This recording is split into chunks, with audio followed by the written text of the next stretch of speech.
With Apple dropping a new iPhone SE, it's worth asking, how much phone do most people actually need? Because if we've learned anything from Apple's recent sales trends, the answer might be a lot less than we thought. I think the new iPhone SE might have a lot more people than expected rethinking their upgrade. If Apple's recent sales trends tell us anything, it's that people are rethinking what's good enough. I recently covered over on the second channel how iPad Air sales were annihilating recent iPad Pro sales for a very obvious reason. You get about 95% of what everyone wants with the Air for much cheaper than the Pro. And I definitely think that same shift could be happening with phones, just with a bit of a twist. Instead of mid-tier items maybe being enough for most people now, I'm starting to wonder if the entry level isn't enough for most people. And we're gonna get into why. In fact, you might come away thinking the SE might not just be a good budget option anymore, it might actually be the smarter buy. Could it be that we've hit a bit of a hardware ceiling where phones aren't getting radically better each year anymore? I'm gonna go out on a limb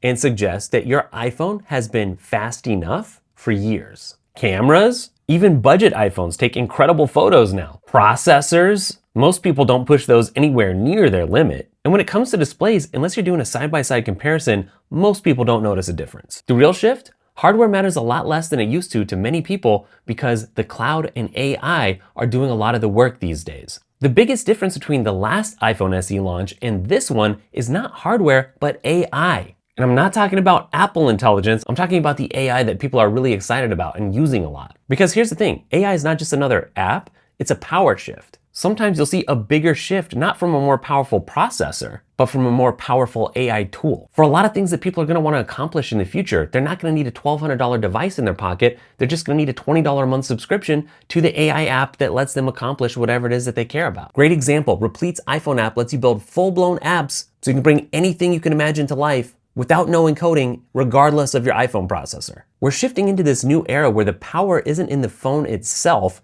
but it's in the intelligence that you can access. And the people who benefit the most from AI aren't waiting for it to happen to them, they're learning how to use it now. And those that can't are gonna be stuck waiting for others to make decisions for them. Which is actually why I built my course, My AI Edge, to help you use AI to get ahead and not get left behind. And just for Daily Tech viewers, I got a big discount waiting for you. That coupon is linked up down in the description for you, so check it out before you forget. So let's ask this question. If AI is shifting some of the power and value of a phone off device, how come some people are still spending $1,200 on a phone? Well, obviously people assume the most expensive iPhone is the best choice. But best for what? Are you paying for performance? Are you paying for perception?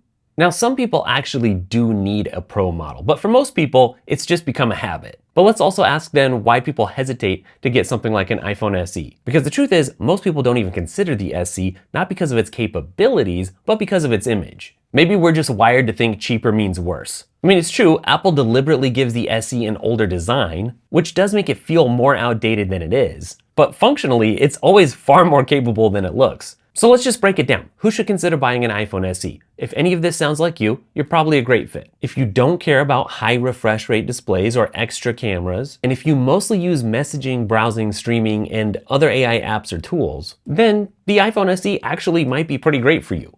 On the other hand, if you rely on pro-level cameras for creative work, or you want the absolute best gaming performance or the latest Apple chips, or if you just want premium features like ProMotion or an always-on display, then the iPhone SE is not for you, obviously. Now, let's talk a little bit about the iPhone SE formula because it follows the same predictable pattern every single time. And honestly, you don't need a leak to even know exactly what it's gonna be like. It always has an older but capable design. It always uses a recent but not the very latest chip. And you always get years of iOS updates. So the real question that we're sort of circling around here has nothing to do with specs, honestly. It's more about, is good enough for you? And is mid-tier actually more than good enough? Is a basic entry-level iPhone really good enough? Maybe we've had iPhone buying all wrong. Spending $1,200 on an iPhone, that's the default for a lot of people. I don't even question it. In the future though, I could see a scenario where the iPhone SE, maybe even this round, is the smarter buy. And unless you actually need the Pro, the flagship iPhone could just be an expensive habit. So let me know what you think. Is there a big shift underway? Does it not really matter? Are you just gonna get the iPhone that you wanna get anyways? Who cares? As long as you got the moolah in your pocket.